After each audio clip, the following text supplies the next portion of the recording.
जब मैं स्टार्टिंग में जॉब के लिए अप्लाई करता था तो मैं बहुत जगह रिजेक्ट हो जाता था। मेरे को पता ही नहीं चल रहा था कि मैं रिजेक्ट क्यों हो रहा हूँ और आगे शॉर्टलिस्टेड क्यों नहीं हो पा रहा हूँ फर्दर प्रोसेस के लिए।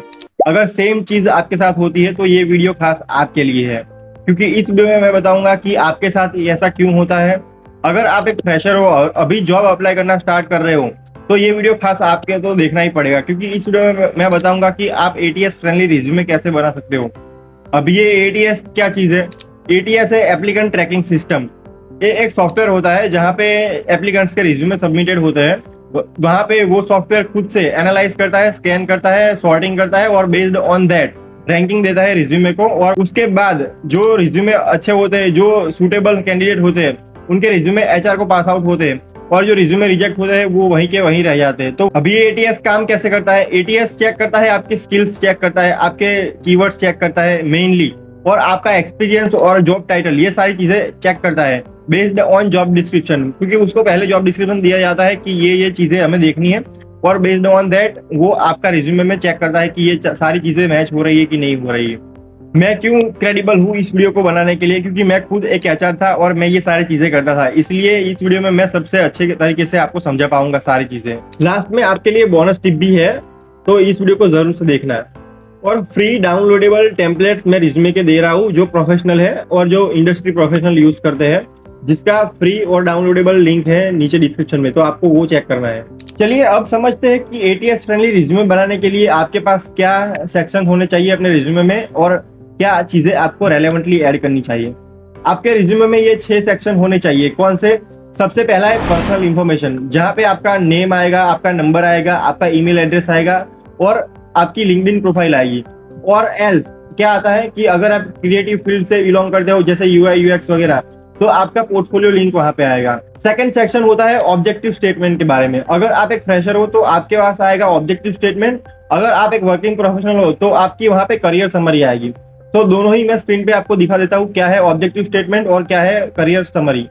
फ्रेशर के लिए ऑब्जेक्टिव स्टेटमेंट में क्या आता है कि आप जिस जॉब के लिए अप्लाई कर रहे हो, जिस रोल के लिए अप्लाई कर रहे हो, उस जॉब रोल के लिए आप कितने सूटेबल हो, आप उसके लिए क्या स्किल्स एंड क्वालिटीज पजेस करते हो। जो वर्किंग प्रोफेशनल होते हैं उनके करियर समरी आती है कि इतना इनको एक्सपीरियंस है और ये इस चीज में एक्सपर्ट है।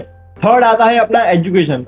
एजुकेशन आप लिख सकते हो, जैसे आपने अगर कोई रिसेंट एजुकेशन किया है, कोई मास्टर डिग्री करी है रिसेंट में ही, तो वो आपको क्रोनोलॉजिकल ऑर्डर में लिखनी पड़ेगी। पहले वो लिखना पड़ेगा मास्टर डिग्री, उसके बाद आएगा बैचलर डिग्री, और उस तरीके से आप लिख सकते हो।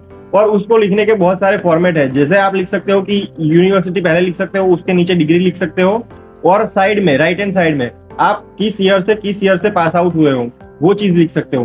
तो ये एक फॉर्मेट होता है।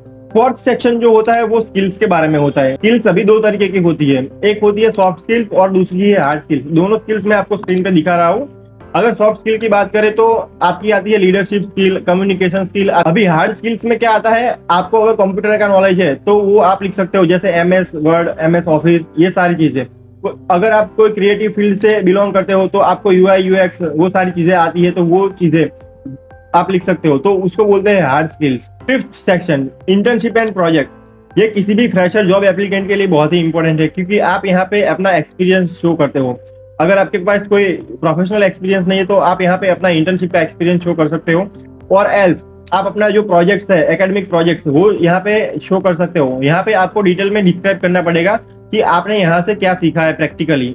जो सिक्स्थ सेक्शन होता है वो एक्स्ट्रा करिकुलर एक्टिविटी। तो इसमें क्या होता है कि आपने अपने एकेडमिक जर्नी के दौरान क्या क्या एक्स्ट्रा करिकुलर एक्टिविटी की है, वो सारी चीजें यहाँ पे लिखनी पड़ेगी। आपको यहाँ पे क्वांटिफाइबल अचीवमेंट्स लिखनी पड़ेगी। इसका क्या मतलब है वो मैं आपको आगे बताऊंगा। आपको यहाँ पे नंबर्स में लिखना पड़ेगा। For example, I have won first prize in debate competition, तो ये हो गई क्वांटिफाइबल अचीवमेंट। चलिए अब बात करते हैं कि आपके रिज्यूमे को एटीएस फ्रेंडली कैसे बनाया जा सके, जिससे वो एटीएस सॉफ्टवेयर को पास कर सके और एचआर के पास जाए, ताकि एचआर को भी वो रिज्यूमे इंप्रेसिव लगे। तो इसके लिए बहुत सारी टिप्स है जो मैं आपको बताऊंगा अभी। Tip number 1, choosing right keyword. आपको उस तरीके का कीवर्ड अपने रिज्यूमे में लिखना पड़ेगा जो जेडी में है। आप जिस जॉब के लिए अप्लाई कर रहे हो उसका जेडी आपको देखना पड़ेगा पहले, उसके बाद आपको उस जेडी को एनालाइज करना पड़ेगा, और उसके बाद आपको अपना रिज्यूमे टेलर करना पड़ेगा। इसका मतलब है आप जिस जॉब के लिए अप्लाई कर रहे हो उसके अकॉर्डिंग आपका रिज्यूमे बनाना पड़ेगा आपको। उस चीज में चैट जीपीटी का यूज कर सकते हो। क्या कर सकते हो, आप जेडी कॉपी करके दे सकते हो चैट जीपीटी को, और अपने रिज्यूमे की डिटेल्स उसको दे सकते हो ये जेडी के अकॉर्डिंग मेरे को स्पेसिफिक कीवर्ड दे दे जो मैं अपने रेज्यूमे में ऐड कर सकूं और जो एटीएस फ्रेंडली हो। चैट जीपीटी आपको आराम से कीवर्ड्स दे देगा जो आप अपने रेज्यूमे में लिख सकते हो। सेकंड टिप है, आपका रिज्यूमे वन पेजर होना चाहिए, क्योंकि जो एटीएस सॉफ्टवेयर होता है वो वन पेज ही चेक करता है मोस्टली, दूसरा पेज चेक नहीं करता। तो सारी चीजें जो रेलेवेंट चीजें वो आपके वन पेज का रिज्यूमे में आनी चाहिए। आपको 2-3 पेज के रिज्यूमे बनाने की जरूरत नहीं है, क्योंकि प्रोफेशनल रिज्यूमे एक पेज का ही होता है इसलिए। Third tip, consistency. आपको पूरे रेज्यूमे में कंसिस्टेंसी मेंटेन करके रखनी पड़ेगी। इससे मेरा मतलब है कि आप जिस तरीके के फॉन्ट यूज कर रहे हो वो सारे रिज्यूमे में वही फॉन्ट यूज करो। जिस तरह का डेट फॉर्मेट यूज कर रहे हो वही डेट फॉर्मेट सारे रिज्यूमे में यूज करो। फॉर एग्जांपल, अगर आप वहां पे लिख रहे हो कि 8/11 ऊपर में और नीचे लिख रहे हो 8 नवंबर, तो ये मैच नहीं हो रहा। आपको फॉर्मेट डेट का सेम रखना पड़ेगा पूरे रेज्यूमे में। आप जो फॉन्ट साइज और फॉन्ट यूज कर रहे हो वही आपको सेम रखना पड़ेगा पूरे रेज्यूमे में, तभी वो कंसिस्टेंसी मेंटेन करके रखेगा, वो रेज्यूमे देखने में प्रोफेशनली लगेगा। जैसे मैंने बताया कि बुलेट पॉइंट यूज करो। बुलेट पॉइंट यूज करने बहुत ही इंपॉर्टेंट है। आप किसी चीज को पैराग्राफ में लिखोगे तो वो बहुत ही अच्छी नहीं दिखेगी। मैं स्क्रीन पे आपको दिखा रहा हूँ, एक चीज पैराग्राफ में लिखी है सेम चीज, और दूसरी चीज बुलेट पॉइंट में लिखी है। आपको देखने में कौन सा अच्छा लग रहा है? ऑब्वियसली बुलेट पॉइंट वाली चीज देखने में ज्यादा अच्छी लग रही होगी। तो आपको सारी चीजें है बुलेट पॉइंट में लिखनी पड़ेगी। आप एजुकेशन और जो सेक्शन मैंने बताए 5-6 वो आपको हाईलाइट करने पड़ेंगे। उसको आप बोल्ड कर सकते हो, लेकिन आपको फॉन्ट वो ही सेम रखना पड़ेगा। Mention quantifiable achievements. जैसे मैंने पहले बताया कि क्वांटिफाइबल अचीवमेंट्स, फॉर एग्जांपल आप ये दो चीजें देख सकते हो। सिंपल ये चीज है कि आई हैव इंक्रीज्ड सेल्स, ये सिंपल हो गया। अभी क्वांटिफाइबल अचीवमेंट्स में आप इसको कैसे लिख सकते हो? I have increased sales by 20%, तो ये नंबर आ गया 20%। तो ये होती है क्वांटिफाइबल अचीवमेंट्स। आपको क्वांटिटी दिखानी पड़ेगी कि आपने क्या काम किया था और क्या आपने वहां से गेन किया था। Tailor your resume according to job description. अभी इसका क्या मतलब है कि जैसे मैंने पहले बताया कि आपका रिज्यूमे हर एक जॉब के लिए डिफरेंट होना चाहिए। आप सेम रिज्यूमे हर जॉब के लिए अप्लाई नहीं कर सकते हो। आपको हर एक जॉब रोल का रिज्यूमे अलग तरीके से प्रिपेयर करना पड़ेगा। आपको जेडी के अकॉर्डिंग सारी चीजें मैच करनी पड़ेगी कि अपने रिज्यूमे में। आप इसके लिए चैट जीपीटी का भी यूज कर सकते हो, जैसे मैंने पहले बताया। आपको वो specific skill set and keywords अपने रिज्यूमे में ऐड करने पड़ेंगे जो जॉब रोल से रेलेवेंट है। अभी सबसे इंपॉर्टेंट चीज, क्या चीजें अवॉइड करनी है while preparing your ATS friendly resume. सबसे पहली, आपको एग्जैजरेट नहीं करनी सारी स्किल्स को, और फॉल्स स्किल्स का आपको ऐड नहीं करनी अपने रिज्यूमे में। अगर आप फॉल्स स्किल्स ऐड करते हो तो वो इररिलेवेंट लिखती है। अगर वो रिज्यूमे एटीएस पास हो जाता है और आपके एचआर के पास जाता है और एचआर देखता है आपने ये स्किल सेट मेंशन करी है और आप उसको अगर जस्टिफाई नहीं कर सकते हो, तो आप वहां पे मार खा जाओगे और वो आप नेगेटिव इंप्रेशन शो करता है एचआर के सामने। तो आपको वही चीजें लिखनी है जो रेलेवेंट है और आपको जो चीजें आती है। सेकंड, अवॉइड इररिलेवेंट इन्फॉर्मेशन और एक्सेसिव इन्फॉर्मेशन। इससे मतलब है कि आप पर्सनल इन्फॉर्मेशन को कम रखो। अपना पूरा एड्रेस लिखने की जरूरत नहीं है और फैमिली की डिटेल्स वहां पे लिखने की ज्यादा जरूरत नहीं है। तो आपको ये चीज ध्यान रखनी है। आपको बहुत सारी इन्फॉर्मेशन लिखने की जरूरत नहीं है। जो रेलेवेंट इन्फॉर्मेशन है काम की, जॉब के रिगार्डिंग और जो आपके लिए इंपॉर्टेंट है वही चीज लिखने की जरूरत है। तीसरी और सबसे most important tips, avoid grammatical mistake, क्योंकि ये बहुत ही इंपॉर्टेंट है। मैं भी अपना रिज्यूमे जब बनाता हूँ तो मैं भी बहुत सारी ग्रामेटिकल एरर कर देता हूँ, कुछ टाइम अपना नंबर भी गलत लिख लेता हूँ, लेकिन मैं प्रूफ रीड कर लेता हूँ बाद में, तो मेरे को पता चल जाता है कि मैंने यहाँ पे ये मिस्टेक करी है।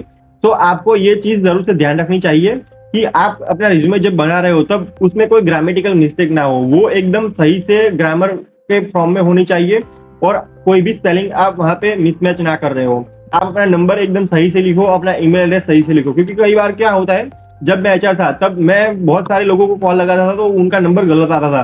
कोई 9 नंबर ही लिखते थे, कोई कुछ अलग ही आंकड़ा लिख देता था, जिससे क्या होता था कि दूसरे को कॉल लग जाता था। इसी चीज को आपको ध्यान रखना है, ये मिस्टेक आपको नहीं करनी है।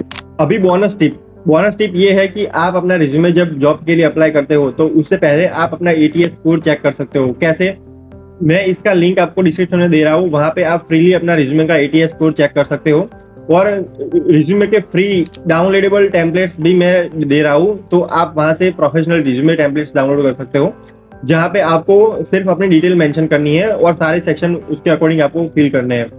अभी आप लोगों से एक रिक्वेस्ट है, ये वीडियो उन लोगों के साथ शेयर करो जो अभी जॉब लेने में स्ट्रगल कर रहे हैं और जो अभी अपना रिज्यूमे प्रोफेशनली क्राफ्ट नहीं कर रहे हैं।